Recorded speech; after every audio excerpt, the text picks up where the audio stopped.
Is Elizabeth Elliott, and I'm a professor of paediatrics at the University of Sydney and a paediatrician at the New South Wales FASD Assessment Clinic, which is based at the Children's Hospital of Westmead.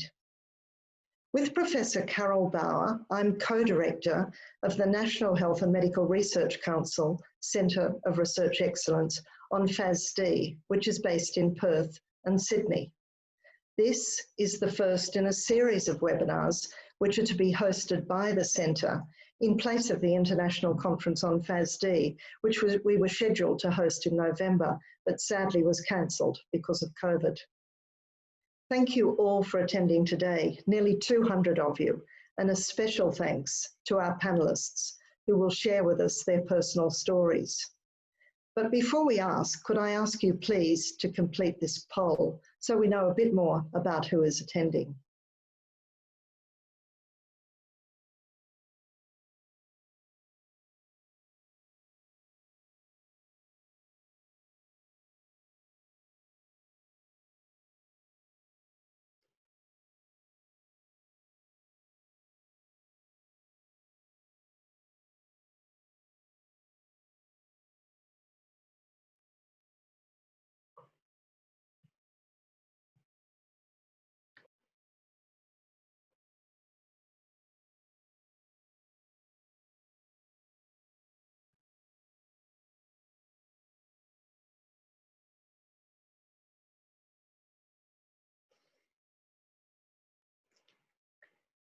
Thank you all for that information.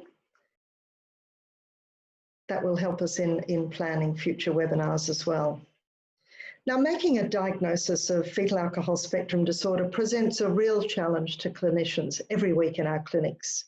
We use criteria from the Australian Guide to the Diagnosis of FASD, and we use a multidisciplinary approach to assessment. We also use a range of tests to help us make or exclude a diagnosis of fetal alcohol spectrum disorder. We explain the assessment process to families and we seek their consent. We try to use a sensitive approach to avoid stigma or blame. We identify the child's strengths and needs to guide our management plans. And we tell families about information available on the FASD Australia Hub and support available through the National Organisation for FASD. Yet despite our efforts, parents report that the journey to diagnosis is difficult and stressful. In a study of children presenting to our clinic, led by Drs. Marcel Zimmet and Natalie Phillips, we asked families about the diagnostic process. The average age at diagnosis at our clinic was nearly 9 years, but it had taken families an average of 4 years before that diagnosis was made. And in that time, 75% had seen between 3 and 10 doctors, 61% had received between 1 and 4 other diagnoses, and many children had unnecessary tests. 70% of families believed that the diagnosis could have been made earlier, and half attributed that delay to the lack of health professional knowledge or understanding of fetal alcohol spectrum disorder. Although most families were happy with the way in which the diagnosis was explained to them, 60% said all families should be offered psychological support at the time of diagnosis, and many wanted more information about FASD. Nevertheless, most said the diagnosis was helpful. It was often a relief. However, they all said that a FASD diagnosis significantly impacted their families. Many had concerns about the emotional well-being of siblings. Most reported out-of-pocket expenses, and about 80% of caregivers reported frequently or always feeling stressed. So we can do better. We must do better. Our objective today, the day before International FASD Awareness Day, is to present 4 personal stories about the diagnostic process and its aftermath from people with FASD, their mothers, and their clinicians to learn how we could do better. These presentations have all been pre-recorded, and following them, we will have a live Q&A session. So please post your questions for panellists in the Q&A facility at the bottom right of your screen, and please mute your audio at all times. So now I'd like to introduce you to our first speakers. The first speaker is Jessica Birch, a young woman with FASD and an advocate for people with FASD. And Sue Birch is Jessica's mother, who accompanies her. So thank you.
My name is Jessica, and last year I was diagnosed with FASD. And what I think I'd like people to know about me is that I am pretty much like any other 34-year-old woman. I have the same sort of wants and desires for love and relationships and friendships and career and community. I really enjoy being at the beach. I like being in nature. I'm a bit of a nature lover, and art and design is also high on my list of sort of fun activities that I like to do, and kind of just the same as everybody else. The most difficult challenges I think that I faced growing up was definitely going through the school system. I really sort of struggled with every aspect of that. You know, keeping up with schoolwork, understanding my lessons, staying focused, making friends, being able to socialize with my peers. Those things were pretty difficult, and I think ultimately for me, it was made worse because I really did want to do well. I was someone that was always wanting to work to a high standard and to achieve, and to struggle that way and not really understand why I was finding academia and the social structures difficult was quite upsetting and quite traumatic for me.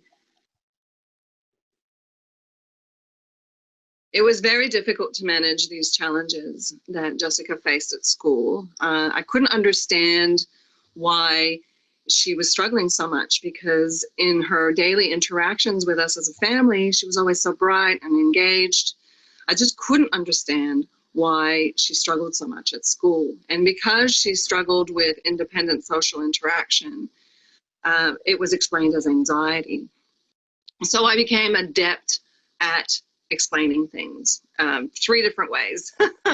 If there was an occasion for a teachable moment, I took that occasion and constantly reinforced and explained. I would have to say probably the most difficult thing that I've had to learn along the way was my limits. You know, what I can actually tackle in a day, how many tasks I should try to complete, how long my conversations can be, how long I can stay in bright light, just basically how much information I can process, how much stimuli I can take in a day without having a completely sort of overwhelming meltdown where I can't emotionally regulate anymore, or I'm just bedridden for days. Ultimately, I'm still learning on how to deal with those limitations and to get the best out of my days. And it has needed a lot of acceptance on my part to understand what I can do and what I might need help to do, and the order in which I should do things. Individuals with FASD can't readily create structure and routine in their lives. They have difficulty with planning and prioritizing. They have difficulty identifying their strengths and weaknesses. And without support, they can really get into a place where the struggles become overwhelming. The assessment process for me was long. It felt really arduous, and it was adversarial often. It was quite difficult to find health professionals that understood the type of assessment that we needed. And it was very difficult to find professionals that could or would offer recommendations or a course of action. And what happened is Mum was really left to her own devices to find those people and find the avenues that we needed to get a clear picture of what was going on for me. And I feel like what really made the assessment a bit ugly for me was that I was often sort of discouraged and contradicted. And I feel being discouraged in that way was quite disempowering. I had spent many years asking doctors and specialists for help. I was explaining that something was very wrong. Often my pathology was simplified when I was actually dealing with something quite complex. And I think that lack of knowledge and lack of inquiry really delayed this process and delayed a correct diagnosis and assessment. So it was hard. It was, it was hard twofold. One, that I was already quite unwell with chronic fatigue syndrome. And secondly, because I was told that my symptoms were psychosomatic, that I was depressed, that my symptoms were psychosomatic, and that I essentially needed to get on with it. And I fundamentally couldn't get on with it. It was very hard. The assessment process was really fraught. It was very difficult to find practitioners who even knew about FASD, let alone would actually assess FASD. It took enormous resilience and fortitude to continue forward, and there were many tears and moments of rage and despair. And all that changed when we finally managed to get a neuropsychological assessment. And from the results of that, we were able to move forward and finally started to get people, medical practitioners, to listen. The diagnosis has helped me have better expectations about the idea of how life should go. I was really stuck and I was really lost about what I felt that I should and could and would achieve and why I would achieve those things. And when it didn't start to eventuate in my life, the blaming and the shame and the self-loathing was incredibly overwhelming, and being able to lift that burden and almost like step into the light, like have a true perspective, has just changed my world. It's really good. It was essentially left up to me to find a path. And this is while dealing with the magnitude of what an FASD diagnosis means. I had to deal with my own feelings about it whilst supporting my daughter and her feelings about it. It was incredibly difficult, and we felt incredibly alone. during this process, because there were no supports for an individual who was an adult. Too often, FASD behaviors are explained as either a motivation problem or a parenting problem or a character defect. And I think it's really important that the symptomology and behavioral symptomology of FASD be more readily understood in order to be able to support individuals who are being brave to actually come and seek assistance to be able to move forward. No one really wants to go in and ask for an assessment for potential brain damage.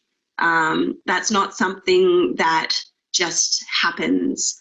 And if someone has come in to ask, it's because there's a reason and that there's a need. And I was often scoffed at requesting the testing that was needed.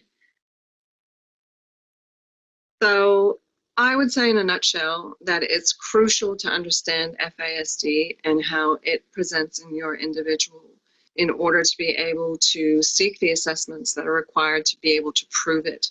And I'm hoping that as we raise awareness about FASD and raise awareness about how it can present in an individual, that people will feel more free and more able to go and seek help from medical practitioners, and those medical practitioners will actually be in a position with the knowledge and the compassion to be able to help move that forward.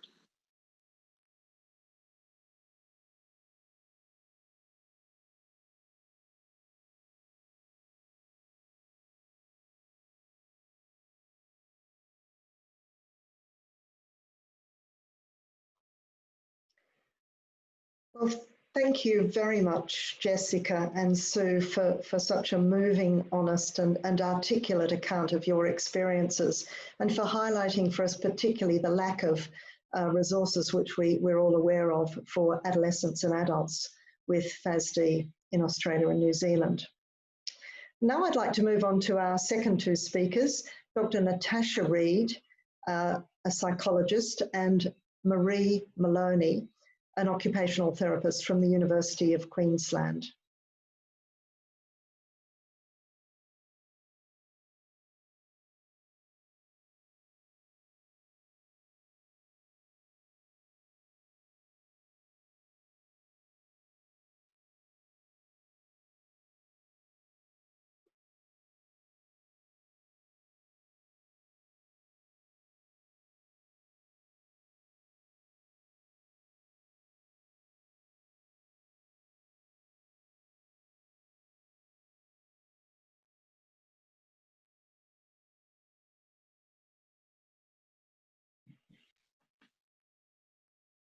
Okay, good morning. Good morning. I'm Natasha Reid. I am a research fellow and clinical psychologist here at the University of Queensland. And I'm Marie Maloney, an occupational therapist and clinical educator at the School of Health and Rehabilitation Sciences, and I work in the clinics at the University of Queensland.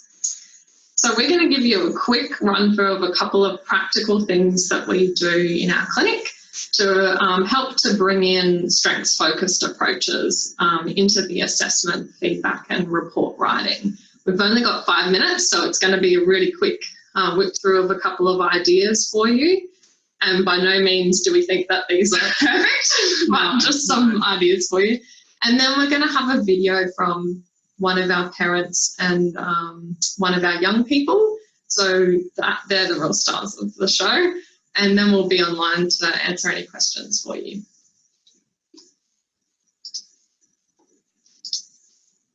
Okay, so the first thing we'll tell you a little bit about is the assessment process. So in the assessment process, we bring in a number of different activities to try and highlight some of the strengths that our children and young people have, but also to really acknowledge and bring in their preferences and interests and likes and learn about their dislikes as well.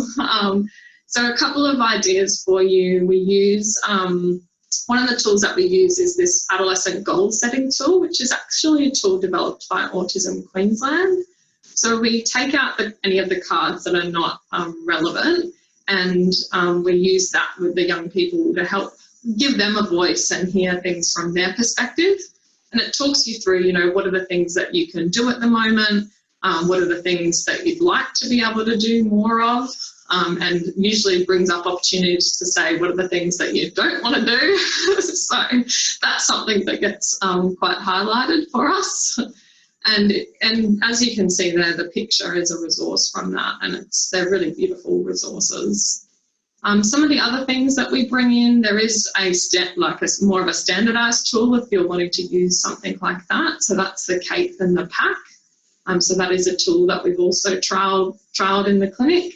And then we also have a range of resources which our wonderful OT colleagues have developed. Well, mainly the students do card sorting. Yeah, so they have some really nice card sorting activities, particularly that we've been using with younger kids, to again bring in those opportunities to hear from the child's perspective. And then we also have a range of functional tasks that we integrate into our assessment process. So some of these things might be like lunch making tasks. The OT students do some really cool activities, and these tasks, the children don't know that they're actually getting assessed, and it's really fun. So I think that's the other really thing that I love about what we get to do is the kids don't realise they're doing assessments, and at the end of the assessment process they don't want to leave. No, they do want to come back. They build really nice relationships with the team. It's really cool. So some of the things that the OTs might do, things like recently, last week they were doing slime making. We did. We've also done some community access with some catching public transport nearby and things like that. And ordering food. Yeah. Out in public. Yeah. So all sorts of different activities where they could be looking at their real life abilities, you know, in terms of executive functioning, looking at planning, organising, tapping into some of those everyday sort of life skills. And this gives us really rich information for the NDIS reports as well. So also looking at strengths, but then also enables us to get some really rich observations that are helping us with our NDIS reporting. And I think the functional tasks really complement sometimes the more standardised assessments. And makes it clearer what it actually looks like. Yeah. All right, so this is our feedback process. I'll talk about that.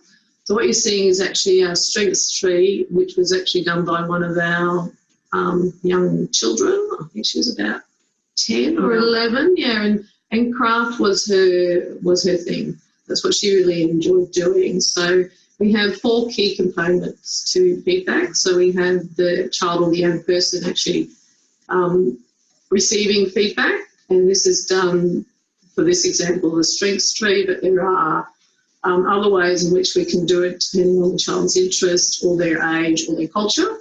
So this one was a craft, it's a collage. We've got the flowers, as you can see, there's a purple and a green and I think a pink. They are actually the child's supports or who they identify as someone who helps them. And then we have different colour leaves, and again it's open up to the child's choices. So the green leaves are usually things they see that they do really well. So they're the ones that are being nurtured quite well, and the ones that are yellow are the ones we're still working on. We're still trying to develop. We don't see them as deficits, but we just try and identify, some of the things that we might have picked up in our observations that's actually relevant and meaningful to the child. As you can see, there's fluffy clouds up at the top, and there's a sun. So again, and there's some extra things that have been added to the flowers, and that's to distinguish the different people. So it's like hair and characteristics of that person. So that was very successful. Then the child actually uses this tool to explain to their caregiver. So what they can see is their strengths and what they can see that they're still developing and they still need help from all their supports. We also give caregiver feedback, and that's usually done without the child or the young person in the room.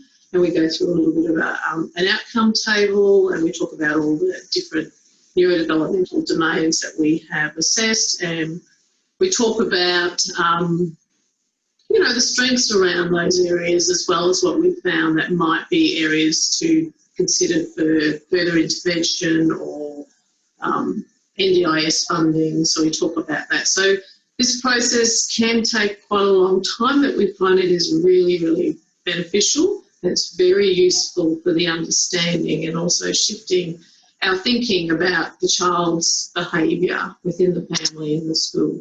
We also do school and other key stakeholder feedback. Sometimes that can happen with the caregiver.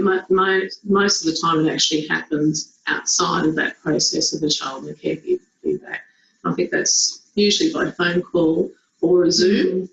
Of course, we're COVID at the moment, so a lot of things are being done by Zoom or online. Okay, so just to give you an example of one of the resources that we use with the caregiver and the child. So this was developed by Jacob, and it's a beautiful resource that he put together for us. So you can see in the middle there is actually, so it's actually a card. So I've just cut so you can see sort of each part of it. So the front there is a photo that he's taken. And that on the right there is a message that he's written for children and families. And then we also have a little bit about Jacob and his story. And so we put that inside the card, and we give this to all the children and the parents who, when they do get a diagnosis, and we explain about Jacob and that, you know, that he has FASD, but that hasn't stopped him from being able to do the things that he's really passionate about. And this has been a really big thing for families, and a lot of caregivers have said to us afterwards, what a big difference having this as part of a feedback process made for them and their child. So we really are grateful to Jacob for putting these resources together, and it's been a wonderful thing we've been able to include. So sometimes it can be quite emotional, but yeah, I think it is quite nice, especially if the children read out the card themselves. Yeah, so depending on their age, we sort of, yeah. If they're a bit older and they're very capable with their reading, we've had the child read it out, and then the caregiver, like nearly everyone in the room gets quite emotional. And it's a great resource. It's been a powerful. Yeah, it's a nice shared experience, I think, when they receive the diagnosis and then to have this to back it up. Yeah. Okay, our last little one for you is our report process. So I'll be talking to this one. So we have 2 reports we provide. This is a student sort of led clinic as well, so we supervise students, so there's a lot of teaching and learning happening as well. But we do the strength-focused family-friendly report. So we try to use language that is positive and strength-based. We try and not use any psychobabble or anything that is going to be too difficult for people who are reading the report to understand. We don't put numbers, scores or anything in there, or, and what we're trying to do is put practical recommendations. So we're trying to highlight the child's strengths to start with and how they actually do tasks. Then we may talk about areas that need further development and what recommendations, very specific for day-to-day tasks, but also for ongoing intervention planning. So from the strength focus one, we do our NDIS report, and due to it being for funding, we are required to look at deficits, so we do really much focus on that as well. Then we talk about we do it within the domains of functioning that NDIS has recognised and how they like the information to be presented. So we talk about their impairments and then the functional impacts of those impairments and what supports we would consider. And this is sort of very collaborative. It's not just with the psychs and me, but it's also with the other stakeholders, and it's also with the parents and the family. So we look at what the child has had in the past or is currently receiving, what is being beneficial, what we may see or talk about, which may help. So that might be other allied health professionals or just some more support within the home just to get through the day. Okay. So that's all we have for you. That's right. Hopefully we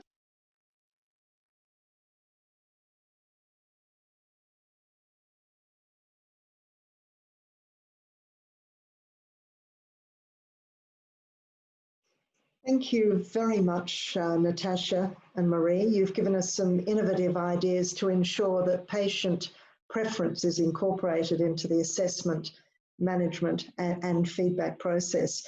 You've also given us some ideas about how to make sure our assessments are valuable for NDIS applications.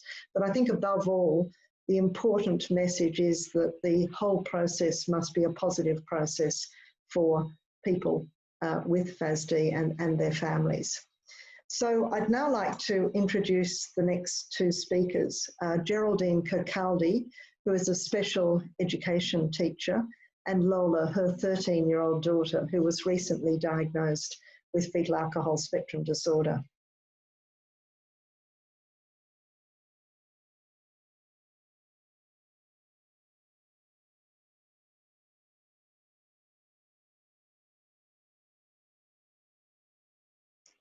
I'm a recovered alcoholic, so I haven't had a drink for coming up 12 years now. And Lola is coming up 14, so that will give you an idea of what was going on. For many years I was worried about, does she have FASD? I'd look for indicators, but I never knew for sure. And then things changed for Lola pretty rapidly when she hit high school, and I took her to a paediatrician, and that paediatrician let us know about the clinic. And I thought, okay, it's time to take it out of the dark and into the sunlight. I can't be alone with this. And so I brought Lola in, and she went through everything, and we got a diagnosis. And from then, things have really looked up. Yeah, it was hard and it was horrible, and it was a dark, dark time for me. And I was, right from the word go, very, very worried. And I think mothers carry around this shame, this terrible, horrible shame. It's unutterable, and it was an overwhelmingly positive experience. I sort of came in feeling a lot of shame, and then left here feeling, why am I feeling ashamed? I'm no more ashamed of this than I am that I'm an alcoholic, recovered, and very, very fortunate to be so. The amount of times I thought I was just this dumb kid who didn't understand how to fit into a certain society. Like, I'm a kid who can't, just be like any other child.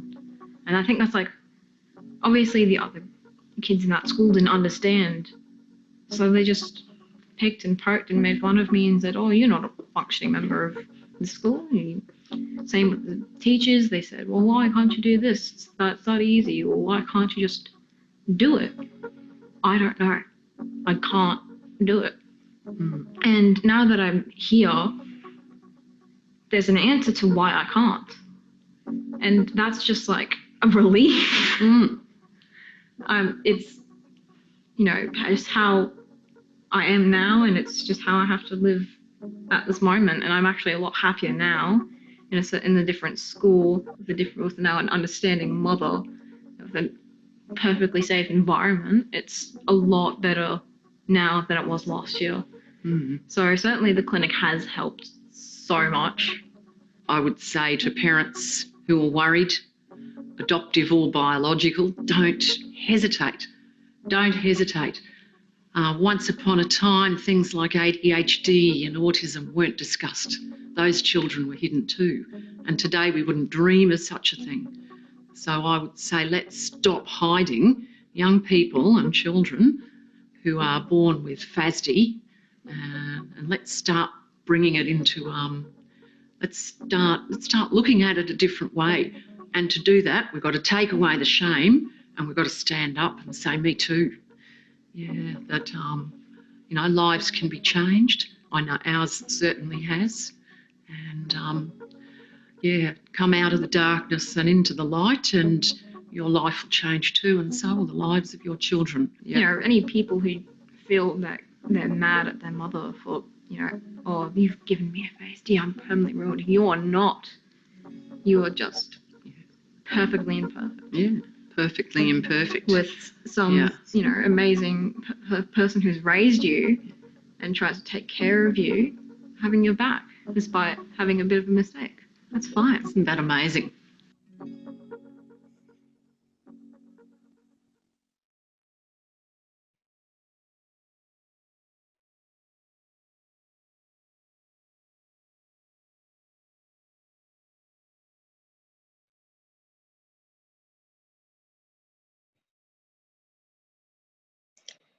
Well, thank you very much, Geraldine and Lola. It is really wonderful to hear such honest and personal stories. Could I remind you all to think of some questions and put them into the Q&A function for any of our speakers, Jessica and Sue, Natasha and Marie, Geraldine and Lola. We would really love to have your questions for discussion at the end. Now, our final presentation is Associate Professor Anita Gibbs, who's a social worker and who's located at the University of Otago in Dunedin in New Zealand, and Dima Gibbs, her 16-year-old son, who has a diagnosis of FASD. So welcome, Anita and Dima.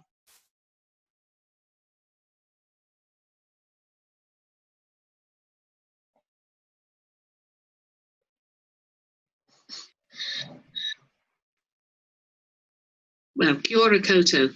I'm Anita Gibbs. I'm currently in New Zealand, and I'm going to be sharing some reflections on being both a caregiver and a professional around issues to do with diagnosis and the benefits of diagnosis.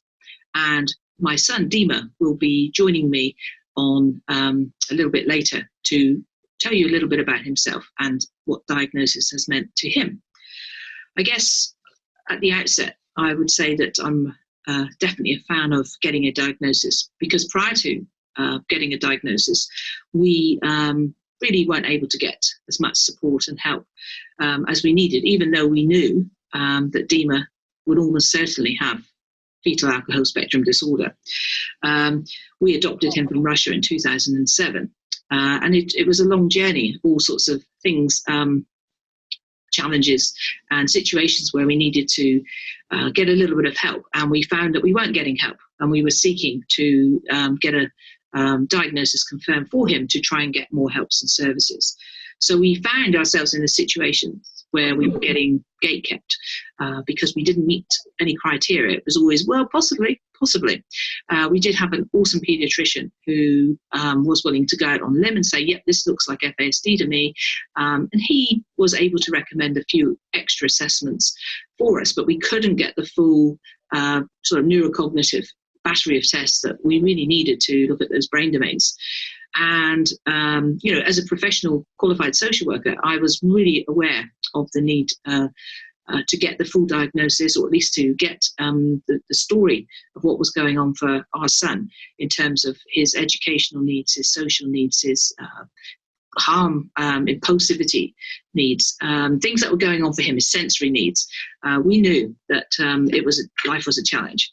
So it was a bit of a journey, and he'll tell you a little bit of how he came to being properly diagnosed. But essentially, we ended up going through the justice system to get a full diagnosis.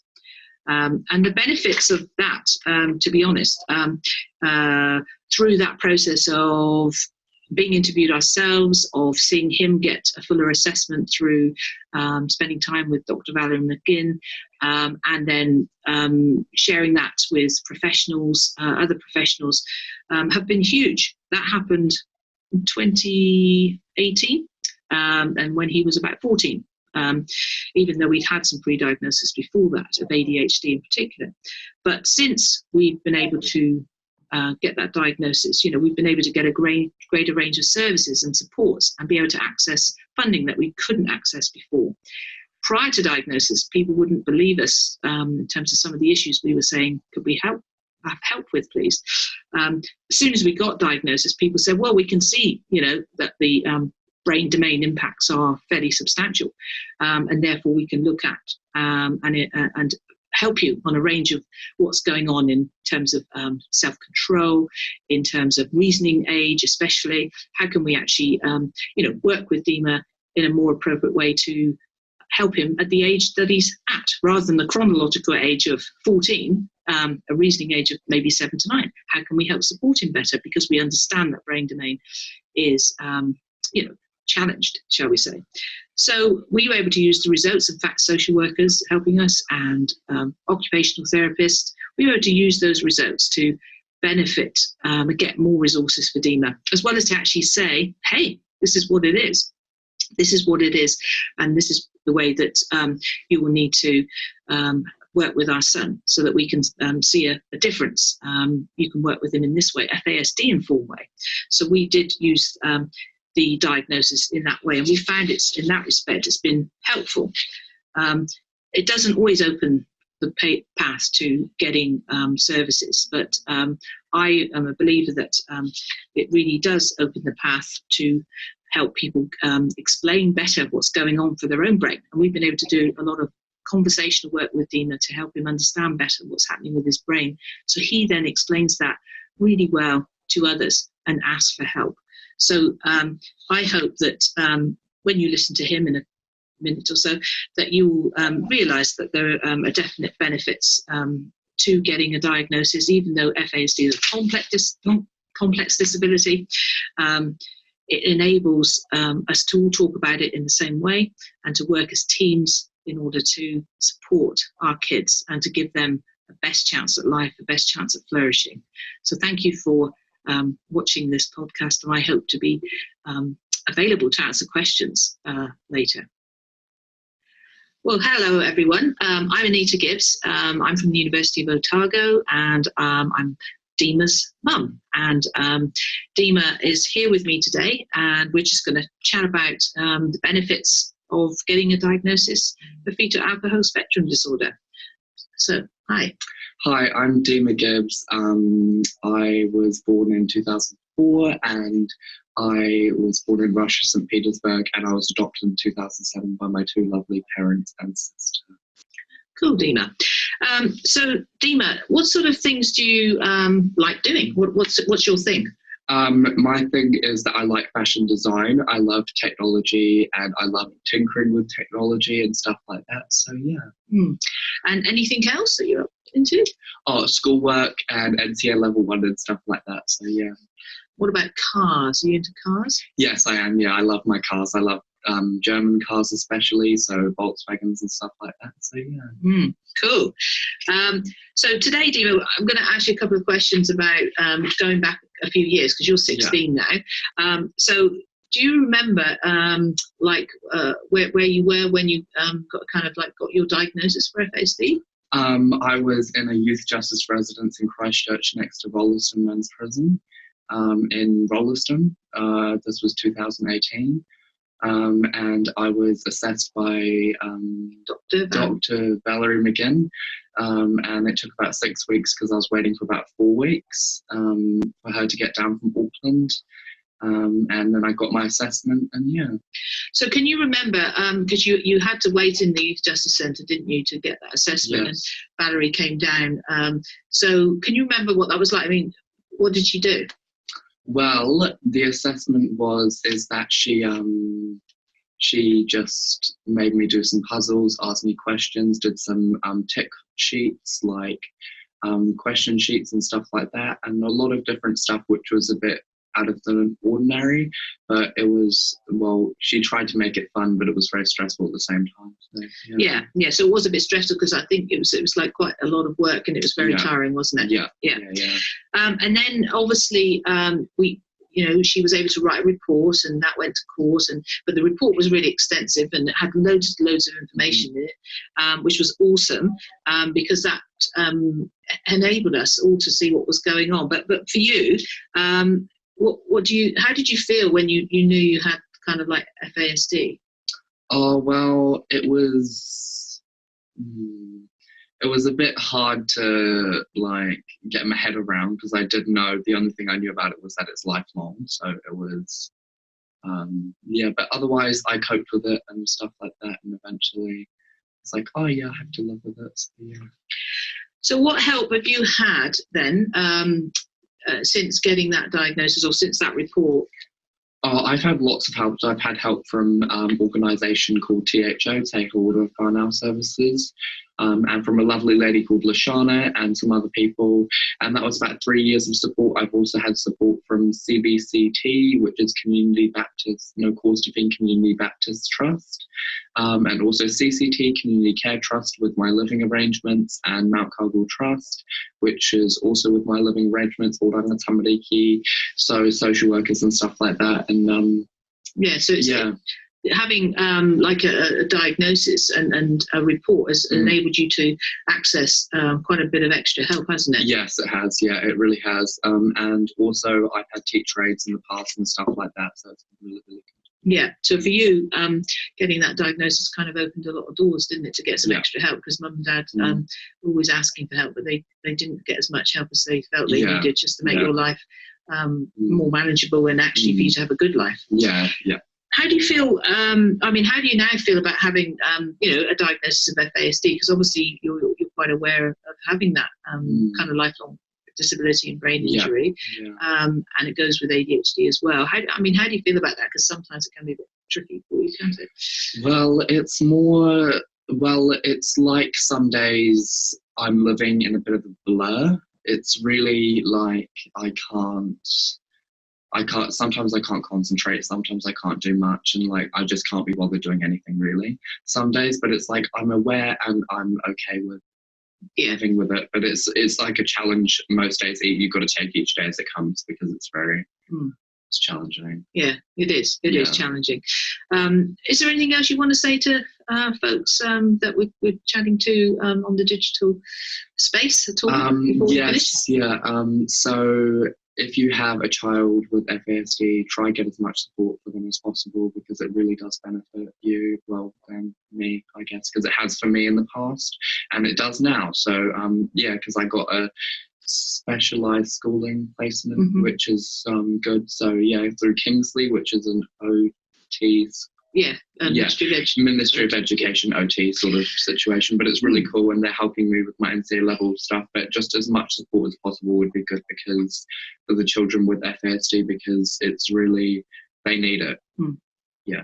Cool. Well, thanks ever so much, Dima. That's okay. Well done.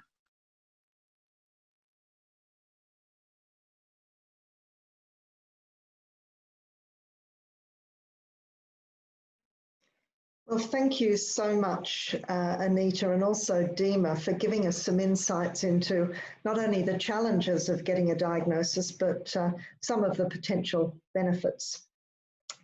Now, we've got about half an hour for questions, so I'm just going to read out some questions and then flick and hope the screen shows up the person that question is addressed to. We have a comment first from Christian Manio, who's in the Philippines, and he says that despite the widespread alcoholic consumption, there's still an apparent scarcity of knowledge, interventions and resources about the condition in our country. There are no FASD centres that could conduct the neurodevelopmental assessment and provide interventions to those with FASD. There are no training centres for those who want to be knowledgeable. With that, what do you think are the steps that worked or continued to work in your country to encourage policymakers, health professionals, special education teachers, or your citizens in general to direct their attention to the condition? Now, perhaps I could start as the chair in trying to answer that, and just say that, Christian, we've got to start somewhere, and 20 years in Australia we had no services, very little information about FASD, except for people like Sue Myers, who were already trying to educate people about the harms of alcohol in pregnancy and FASD. And I think one of the ways in which we've worked in Australia is to go right back to the basics, to try and gather information about, firstly, alcohol use in pregnancy, and then disability, including FASD in Australia, and then work together as a group. We have a network of researchers, we have a network of clinicians, and really it did take quite a lot of lobbying to government to prove that we did have a problem, and since then the money has flown. So I think what happened in Australia was we had an inquiry into FASD by our Australian government, which was published in 2012, and that was really the first time when a substantial amount of money, about $20 million, was dedicated to progressing this issue in Australia. So it has been a long battle. One other way of starting, and that's one way that we started at our hospital, is just opening up a clinic and saying that you're prepared to assess children with alcohol exposure. So I might flick to the other panelists. It's a difficult question. I'm happy to talk to you about it in more detail, and I'm sure the others are as well. So perhaps I could flick to Tash and Marie, and then to Anita. Oh, well, it's a big question, isn't it, Liz? Can you hear us all right? Yeah. Cool. I agree with you. I think we've just got to crack into it. Hey, just if you can, start something, start anything. You know, our clinic is very small. Yep. We run it with our students. We have no money. So, but, you know, we just wanted to do something. So I think if you can start somewhere, then do whatever you can. Hey. Yep. Great. Now, Anita, have you got any comments? Yeah, well, I mean, I guess New Zealand, I think each country has its own flavour, if you like, of how, and sometimes it's events and or particular individuals. I mean, certainly in Aotearoa, we've had Alcohol Health Watch for many, many years, campaigning to, you know, look at the impacts of prenatal alcohol exposure and the inevitability of the lifelong disability of FASD. But also alongside that, we've had grandparents bringing up grandchildren. We've had a lot of the judges as well have been concerned about high numbers of people coming through the youth justice system, in particular Andrew Beecroft and other colleagues. A lot of them, a number of judges went to Canada and US to get training, and we've also brought people over to New Zealand to run seminars and do training and so on, including Liz, of course.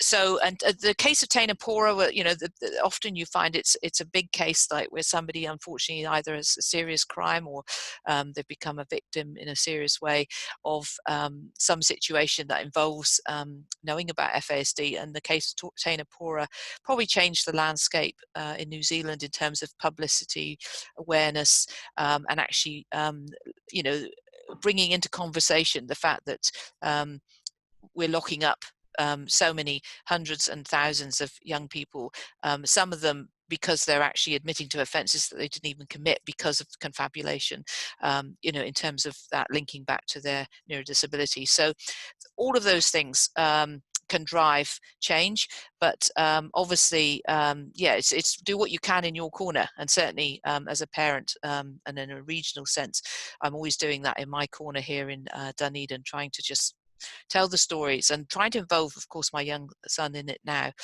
because we need more youth advocates. And thank you, Jess, especially for you being here today, and young people who actually say, this is how it is, but with the right helps and supports, I can live well. Thanks very much. And Christian, just to let you know, the Australian Guide to the Diagnosis is freely available to download. You don't need a special clinic to start making the diagnosis. It can be started by general or community paediatricians or allied health professionals, psychologists. And thirdly, in Australia, I didn't mention before, but really the Aboriginal people have led the way in raising this very difficult issue and bringing it to the minds of politicians, as have, of course, the parent groups, in particularly Sue Meyer in No FASD in Australia. So the next question is from Tim Hawes. I'm not sure where you are, Tim, and I think it's directed to you, Tash. Is it possible to have de-identified samples of the two types of reports from the UQ clinic? Sure, Tim. We're into sharing. We're into sharing, yeah, aren't we? Yeah. So Tim, I think Heather will have your email address, and perhaps she could put you and Natasha in touch with each other. Now, the next question is from Cheryl Dedman, who's the chair of No FASD's board, and she asks, and I think perhaps this question is for Lola first. Lola, what do you see as your strengths? And for her mum, what do you see as Lola's strengths? I think that was obvious from how she spoke. Her intrapersonal knowledge is remarkable. Same with Jess, and she's very, very artistic, Lola, and this has really come out since her diagnosis. you know, everything, how she decorates her room, how she dresses herself, how she presents to the world. It blows me away. She's very proud of herself now, and she wasn't last year. Yeah, that's a wonderful advantage of having a diagnosis and having that increased understanding. And I think one of the points is that, as we've seen from everyone who's spoken today, just how articulate people living with FASD are, and that's a real strength, but can also be a difficulty because people assume that they are capable across all of their functions. Would you like to comment on that? So could you just narrow the question? Just the fact that kids are so articulate often and express themselves so well makes people have high expectations that they'll be able to do anything. That's right. I'm a teacher as well, and I mean, had I met Dima in my classroom, you know, I would have had very high expectations, and I'd have fallen into that category we've heard today. But why can't you do this? If you're as bright as you come across, why can't you do this? And I fell into that with Lola as well. I tried getting her tutoring and, you know, pushing her a little bit. But why? Why can't she? Couldn't even hand in an assignment in a mainstream school, and yet she could read and write fluently. And that wasn't until the FASD diagnosis that I went, well, this explains everything. And I revolutionised her school. She's now at a flexible learning centre, and she's growing. And wonderful. And you know, they're aware of her diagnosis, and that mistake is no longer made. She's allowed to go at her own pace. And like Dima said, some days are better than others. Yeah. I know her too. That's fantastic. Okay, the next question is from Krishna van der Weisthuizen. I hope I've pronounced that correctly. And I think this is for you, Anita. How do we go ahead getting tested? We're based in Northland in New Zealand.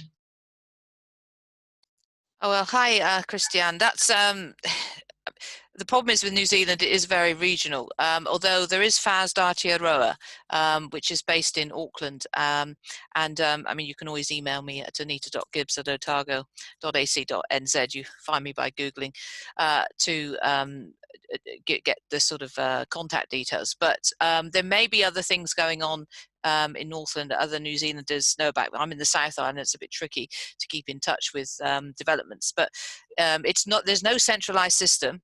And that's why we ended up, in many ways, going through justice, because you know, whilst some of the public health regional services can do assessments for youngies, but to be honest, there's nothing that's widespread, and we're still campaigning to ensure that we actually have services all over to build in through the public health system, you know, assessment and diagnosis. And there are some private services, and again, Northland may or may not have a private option. So there are people, you know, I can connect you with to find out specifically in Northland, because you usually have to find a paediatrician who's a fan, who then knows a really good clinical psychologist. Those are usually your starting points, or someone perhaps a speech language therapist as well. But it is really certainly on the nether regions of New Zealand, we've really not got enough coverage at all.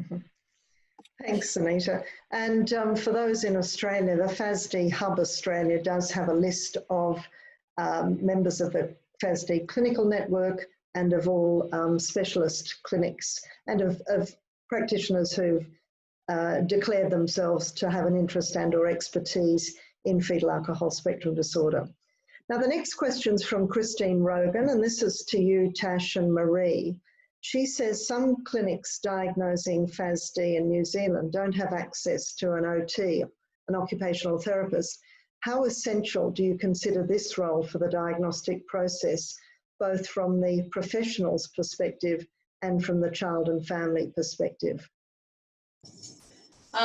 I'll talk to that first. I mean, it's been very essential in our clinic. I mean, we look at the sensory processing, which I think everyone's been talking about a lot. That doesn't go towards the diagnostic process or procedures, but I think it gives a lot of information across the areas, so it cannot be ignored. Motor-wise, these kids come across pretty well, but when we do our more formal standardised assessments and we do our functional assessments as well, we can see where they are having real difficulties, especially with their fine motor, especially with physical fitness, low muscle tone, some hypermobility. So some of these things just aren't picked up. And so we get really good cognitive memory assessments going with the psychologist, but we don't get that lens of the OT looking at occupations across the day, occupations across the lifespan. And it's so vital in our country for the NDIS funding to work in those functional domains. So OTs are very highly sought after to do functional assessments at this stage.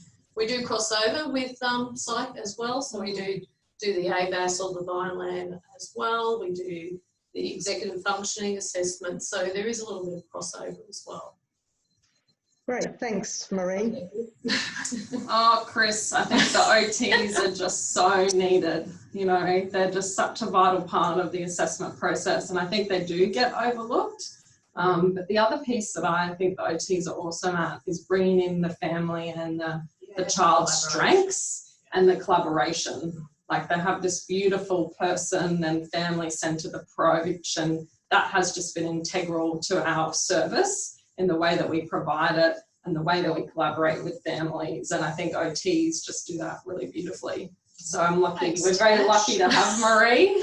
And yeah, if you can get your hands on an OT, I'd highly recommend it. And ideally, we'd all love an OT and a psychologist, a social worker, a speech pathologist, pediatrician, a psychiatrist. Unfortunately, none of us have that capacity, but really we all need to be able to access those very special skills of allied health professionals and psychologists. So now we have a question from anonymous attendee who says, thank you so much everyone for a terrific seminar. I have a question for the young people diagnosed with FASD and their mums. I have colleagues in North America who believe that the diagnosis is overly stigmatizing, and if doctors suspect FASD, they should not reveal that to the patient in order to protect them. Have you encountered such opinions, and what would you say to this line of thinking? So perhaps we'll start in Queensland and then we'll go to New Zealand. Maybe we should start with Jess for this one, Liz. Is Jess online still? Yeah, let's get Jess in on this one. I feel like she's dying to respond. Oh. Can you Yes. Great. Sorry, I couldn't see your video, Jess. Please go ahead.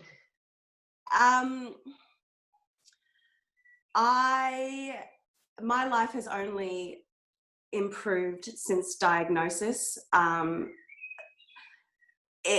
I fundamentally and quite strongly disagree with that sentiment. I think it's absolutely important for accurate and correct diagnosis, and then I think that that information needs to,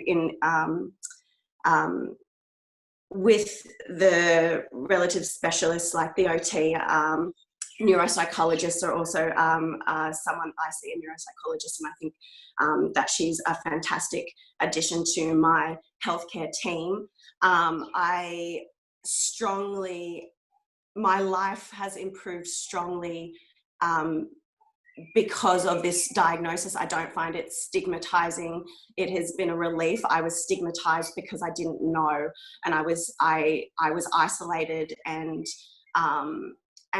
went through a lot of trauma throughout my childhood because I didn't understand the differences in me, and I didn't understand what people were picking up on that I didn't. And that really led to a lot of those secondary issues with my mental health, with my academia, and my interactions. So I absolutely, my mother has been such an integral part in teaching me about my behaviours and why I have them, and being able to understand how I work, understand what's going to make me tick, has made me just a much more,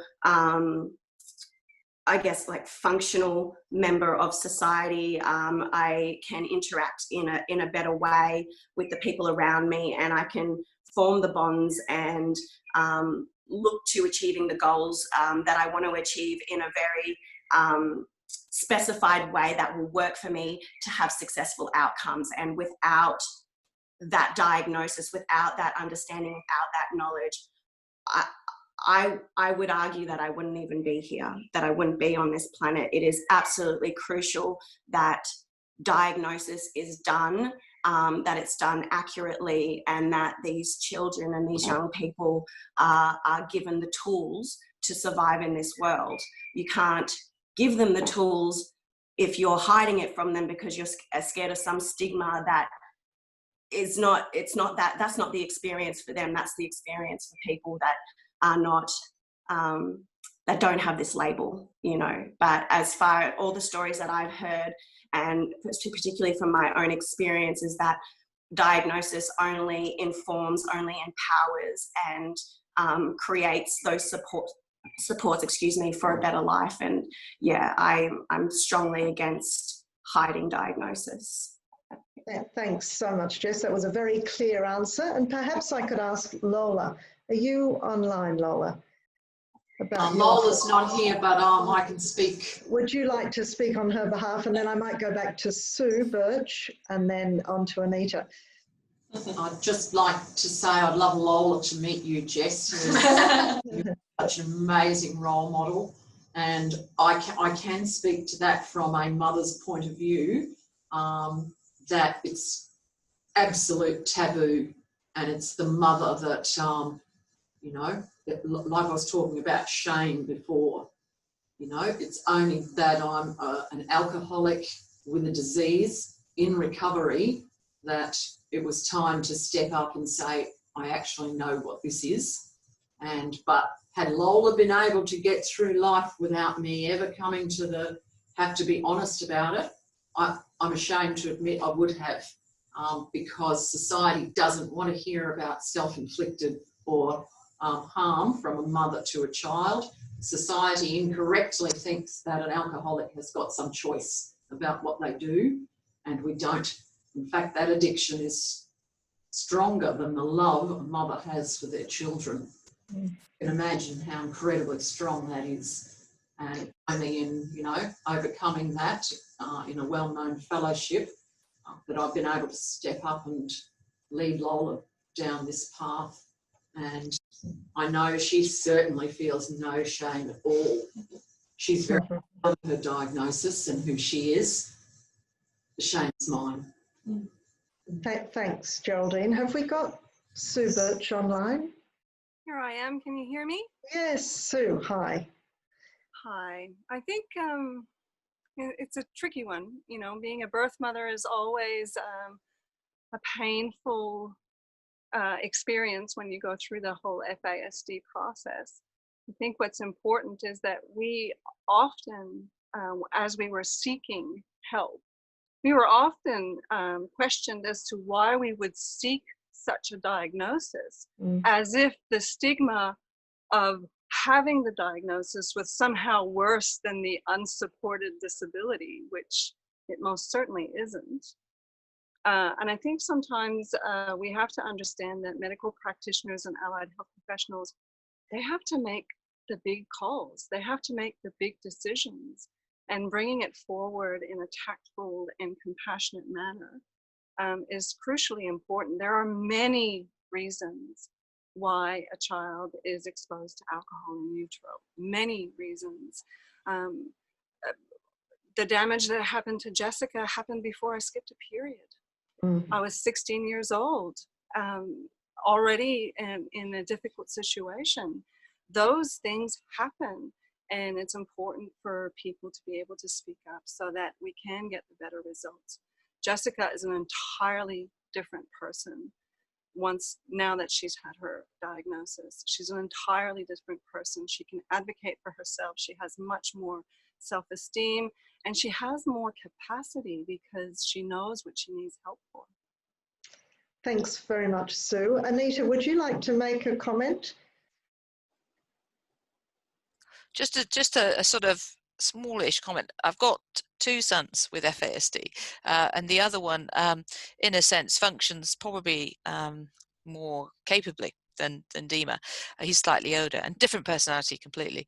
And he, whilst I actually disagree that the diagnosis should never be revealed, he prefers not to have that diagnosis, or prefers to live life with just ADHD. He's really quite comfortable with ADHD in all its similar expressions. So he manages himself in that way, but will have the odd conversation with us about FASD. But at the moment, because he is reasonably competent and able to fit in, without too much impact at the moment, he prefers not to be known as having a disability, and that's his choice. But I would never have that information would never have been not kept from him. Yeah.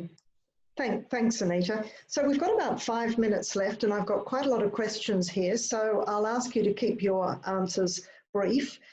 This is a question for those with FASD, and it's very topical in COVID. Have you had experience with support through telehealth? Have you found this to be a positive experience? I'm in a severely underfunded region with a high rate of FASD and would like to be creative in how we can deliver services and best support people with FASD. So I think we're all having to run our clinics remotely at the moment, but perhaps I could ask Jessica, have you had a positive, so have you used telehealth and have you had a positive experience? I have used telehealth and I have been having a positive experience with telehealth.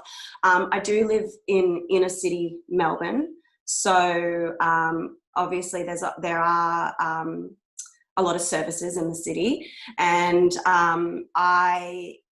the other thing is as well, I didn't have to establish my team of health professionals during COVID. We have had some, I'm recently on the NDIS, and there has been a bit of back and forthing just with having people come to my house with support work and things like that. But I had quite an established team as far as psychologists, neuropsych, and as a support person. And my mum is my 24-hour second brain, and so I'm very, very lucky that I do, when I can't access some telehealth, that I do have my mother who's so well versed to help me through any difficult times. But I haven't found that I've had issues with telehealth, and I am getting the services I need. Some things have been delayed through the NDIS, but I feel confident that when some of the restrictions lift in Melbourne, that I will be able to get those services. But I do have to say, of course, that I didn't have any access to these services, and this is a very new for me. We've only started with the NDIS this year, and I'm very grateful for that. So I'm kind of taking what I can get, and I'm pretty happy with having something as opposed to nothing. That's great. Thanks very much, Jessica. Now there's a question from Emma Peddy. Are there any plans from the Department of Education to recognise FASD for disability education funding or accommodation? Tash, would you or Marie like to answer that question? I'll let you take that. Not that I've heard of. I mean, we do have the NCCD, so people might be familiar with that, which is the national system that has a bit of a wider remit around recognising disabilities in education in Australia. So I have had schools where funding has been able to be accessed through NCCD, which is national rather than state. But for Queensland, I haven't heard of anything. Why, Geraldine, you're a special ed teacher. Yep. It's talked about and recognised in special schools, but not in the broader system. So I'm in a special education unit. Mm-hmm.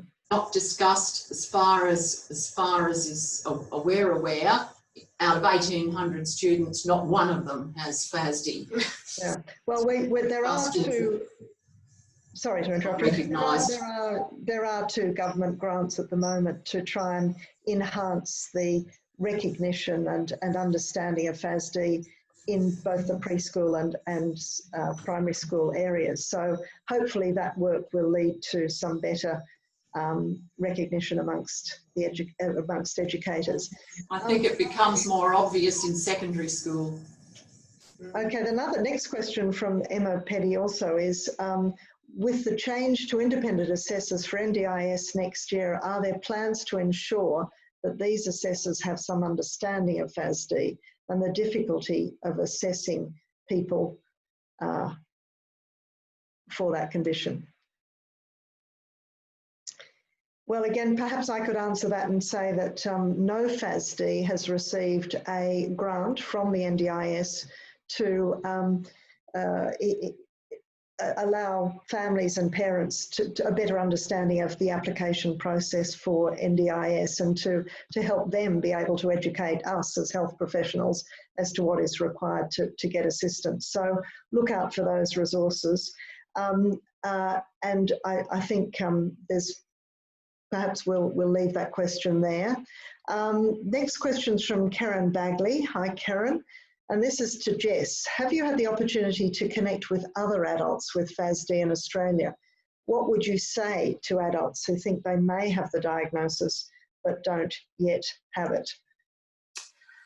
I haven't connected with many young adults or adults with FASD. I do participate in some peer support work with young people with FASD, but that's only really starting. And of course, because of COVID, we've never met face to face. I'm sorry, what was the second part of the question? I'm sorry. Have you, what would you have to say to adults who think they may have the diagnosis? And I think you've sort of answered that in your previous question, haven't you? Yeah, I mean, I think absolutely what has brought me sort of, I guess, not to be melodramatic, but, you know, back from the brink, is knowledge, is understanding. For example, I have orthostatic intolerance, I have tachycardia, I have sensory processing disorder, and that affects my behaviour and it affects what I can do. And obviously with cognitive issues such as executive functioning, which I find very difficult, and problem solving, I was really at a loss. I really couldn't understand why I was having these difficulties and why I couldn't sort of function in the way that my peers were functioning. And what was happening is that I was seeing that my peers really surpassed me in sort of, you know, these life goal orientated things, you know, those things that society says that you should be doing at such and such an age.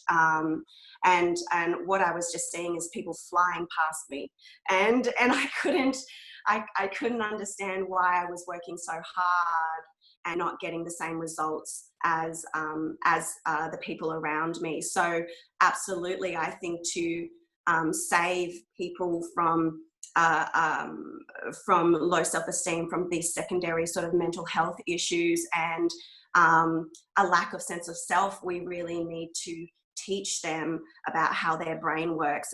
I think everyone should know how their brain works, whether or not you're neurodiverse or not. I think that it absolutely connects us. I think it creates amazing understanding about the way we interact with the world, and I think it's absolutely been life-changing for me to have that knowledge. Thanks, Jess. Look, I'm being given the wind up here. Unfortunately, we could keep talking for forever, but like a good reporter, I'll have to say I'm sorry we're out of time. Thank all our speakers for sharing so generously your personal experiences of FASD and giving us as professionals an idea about how we could better provide diagnosis and support using a very patient-centred approach. I'd like to thank all of the people participating for attending today and for providing your questions.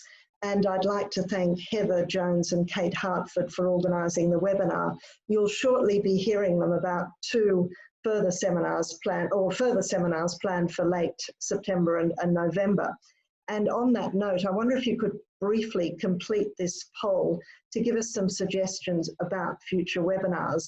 And finally, remember tomorrow is International FASD Awareness Day.